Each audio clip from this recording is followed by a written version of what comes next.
Hey there, this is Daniel from the Southwest Florida Real Estate Channel, and this is Process Overview Buyer. The most important thing for you, obviously, is figure out when do I want to buy, where do I want to buy. If you don't know where you want to buy, you got to figure it out within 5 miles. So, the thing is that if you've got, where you work, or if you've got school district issues or whatever, you got to figure that out really before you go shopping. Otherwise, you're kind of wasting time.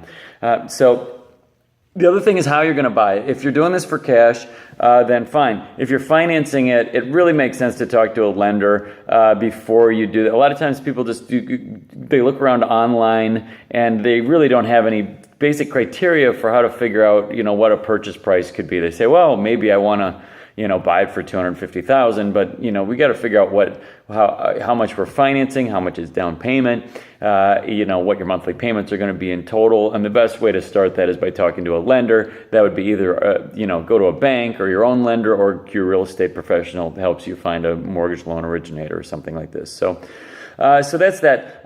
So that's the beginning of the process. Then if you've got a really good agent, what they'll do is they'll ask you some super basic stuff: who, what, why, where, when, how. Who's involved? Who's going to be living there? What are you looking for? How many square foot? How many bed? How many bath? And I know this sounds super simple, but there are plenty of real estate agents who don't even know to do this. They don't even ask these questions. They don't ask anything. So so what do you want?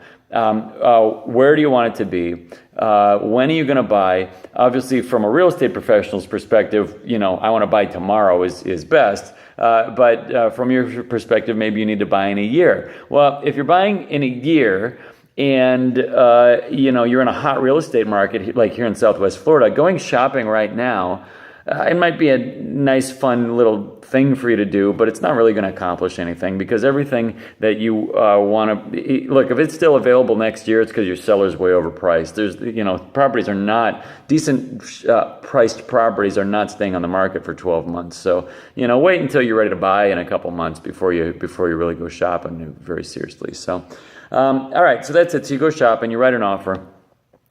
When you write an offer, basically, the basic thought is make a good offer first. And what does a good offer mean?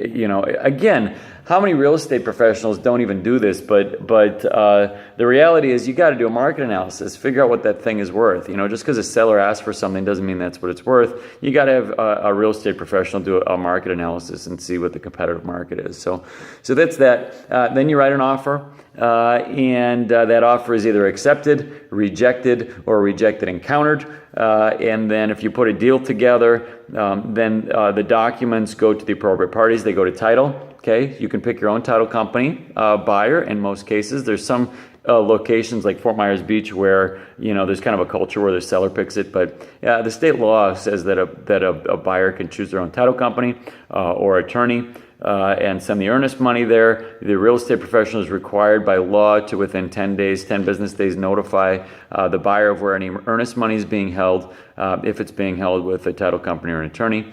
And then what you would do is start removing contingencies. So if you've got a contingency for a home inspection, get that done. Got to get an appraisal done if there's financing. Got to get your financing locked in. Really standard to lock in the interest rate within 5 business days of signing a contract. And then also really standard to have language in that contract that says we're going to, if we don't get the interest rate that we want, we get out of the deal and get our earnest money back. So you start removing contingencies. You got to do a final walkthrough, maybe a week before close, then maybe the day before close, and then get to the settlement. By the time you get to the settlement, like that last week, you should be in contact with your attorney and your title company, or either one, either your attorney or title company, your lender. And make sure you got any insurance that they're requiring that you purchase. You bring a binder for that to the closing. And then at the closing, what you'll do is whoever's doing that closing will stick a mortgage and a promissory note under your nose, and you sign it if you're financing it. And then you'll receive a deed. Make sure you're a real estate professional. This is a spot that's mixed. That's often missed. There's lots of different types of deeds. I've seen lots of deeds over the years that have typos on them. that make them void documents or poorly written documents. Make sure that your real estate professional knows what a deed is supposed to look like and knows how to look through it and make sure that that is written appropriately. There's different types of ownership, folks. You don't really think about this, but there's something called a fee simple absolute, which means complete ownership. There's another thing called a life estate, which means not complete ownership. So you don't want to be thinking you're getting a fee simple absolute and then you're getting a life estate instead, or there's other types of estates as well. But you want that. The bottom line is you want that deed to say forever. At the top of it, the best types of deeds are called general warranty deeds. A general warranty deed means the seller is completely liable. When it says forever, that means it's a fee simple absolute. That means you're getting the entire bundle of rights. Those are the best things that you could get. If it's something different than that, you want to know about it ahead of time from your real estate professional. So that's it. And then you get the keys and you're moving in.